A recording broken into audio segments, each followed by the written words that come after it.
जय श्री महाकाल, जय सूर्यदेव।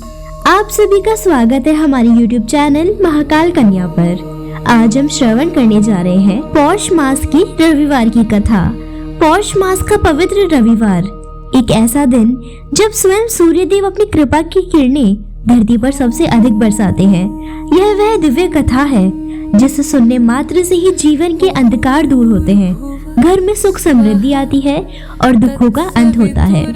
आज की इस अलौकिक कथा में आप जानेंगे कैसे सूर्यदेव एक साधारण परिवार के जीवन में चमत्कार लेकर आए, कैसे भक्ति और निष्ठा ने असंभव को संभव बना दिया और क्यों पौष रविवार का व्रत पूरे वर्ष में सबसे शुभ माना गया है।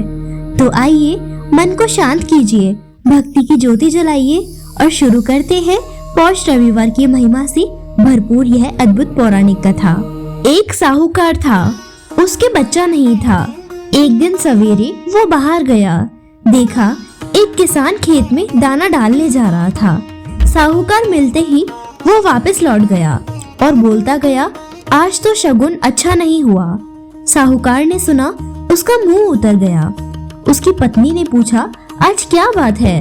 साहूकार ने सारी बात बताई तो पत्नी बोली, आज चिड़िया आई। तो वो भी बोली, बच्चे नहीं हैं तो दाना कहाँ से मिलेगा?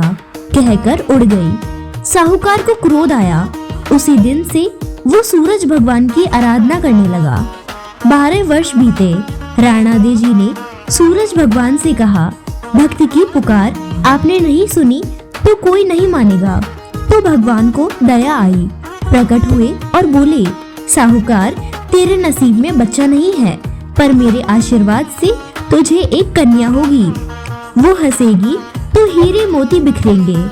उसने घर आकर पत्नी को भी बताया। 9वें महीने एक कन्या ने उनके घर जन्म लिया।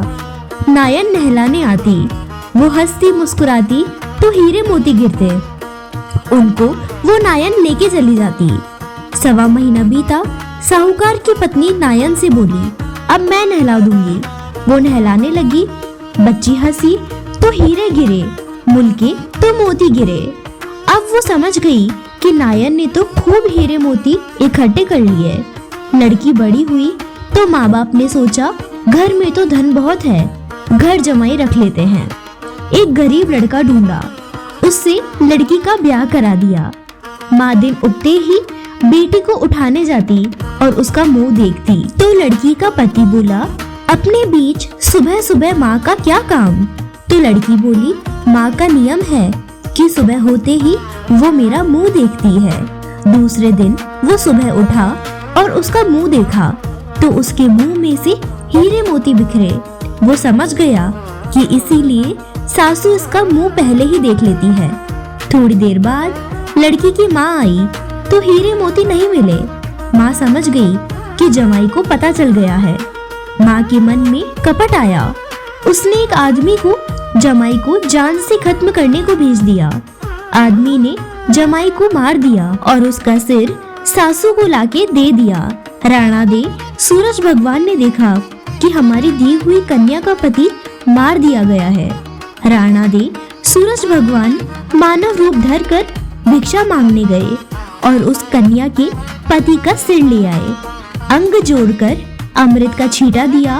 वो उठकर बैठ गया।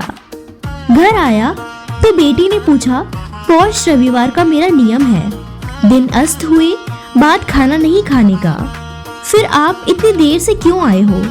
वो बोला, तेरी माँ ने मुझे मारने के लिए आदमी भेजा था और सारी कहानी बता दी।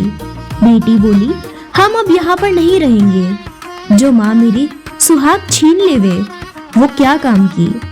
बेटी अपने पति के साथ अपने घर में रहने लगी। उसके घर में सुख समृद्धि हो गई और माँ की धीरे धीरे दरिद्रता आ गई। सूरज भगवान बेटी पर प्रसन्न हुए।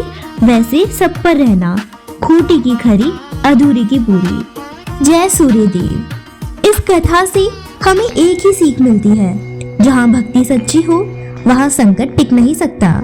सूर्यदेव उन पर अपनी अपार कृपा बरसाते हैं जो निष्ठा, नियम और श्रद्धा के साथ पौष रविवार का व्रत करते हैं।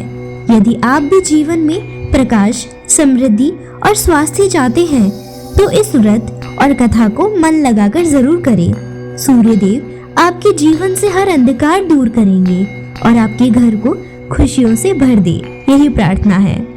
अगर आपको यह कथा अच्छी लगी हो तो महाकाल कन्या चैनल को सब्सक्राइब जरूर करें।